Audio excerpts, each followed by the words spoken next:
Hi, നമ്മളിൽ പലരും BTech അല്ലെങ്കിൽ ഡിഗ്രി ഡ്രോപ്പ് ആയവരായിരിക്കും അല്ലേ? എന്നാൽ മുടങ്ങിപ്പോയാൽ നമ്മുടെ ബിടെക് അല്ലെങ്കിൽ ഡിഗ്രി പഠനം എങ്ങനെ കംപ്ലീറ്റ് ചെയ്യാൻ പറ്റും? ക്രെഡിറ്റ് ട്രാൻസ്ഫർ വഴി നമുക്ക് കംപ്ലീറ്റ് ചെയ്യാം. അപ്പോൾ നമ്മുടെ ഇന്നത്തെ ഗസ്റ്റ് എന്ന് പറയുന്നത് principal institute of management and ടെക്നോളജിയിലെ സ്റ്റേറ്റ് മാനേജറായ ശ്രീധർ മൂസറ്റ് വെള്ളിമുറ്റമാണ്. Welcome sir. സർ, എന്താണ് ഈ ക്രെഡിറ്റ് ട്രാൻസ്ഫർ?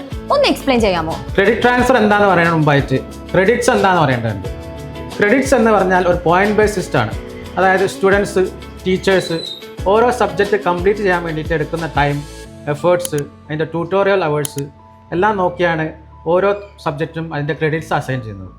ഇനി ക്രെഡിറ്റ് ട്രാൻസ്ഫർ എന്താണെന്ന് പറഞ്ഞു കഴിഞ്ഞാൽ യൂണിവേഴ്സിറ്റി ഓരോ സബ്ജക്റ്റിനും ഓരോ ക്രെഡിറ്റ് പോയിന്റ്സ് അസൈൻ ചെയ്തിട്ടുണ്ട്. അതിൽ ഓരോ സ്റ്റുഡൻറ്റിൻ്റെയും പാസ്സായ ക്രെഡിറ്റ്സ് ആണ് നമ്മൾ അസോസിയേറ്റ് ചെയ്യുന്ന യൂണിവേഴ്സിറ്റിക്ക് ട്രാൻസ്ഫർ ചെയ്യുന്നത്. അതുപോലെ തന്നെ സ്റ്റുഡൻറ്റിൻ്റെ നഷ്ടപ്പെട്ടു പോയ സബ്ജക്റ്റിൻ്റെ ക്രെഡിറ്റ്സ് അവർ ക്യാമ്പസിൽ പോയി എക്സാം അറ്റൻഡ് ചെയ്ത് പാസ്സാവുന്നതിനാണ് ക്രെഡിറ്റ് ട്രാൻസ്ഫർ എന്ന് പറയുന്നത്.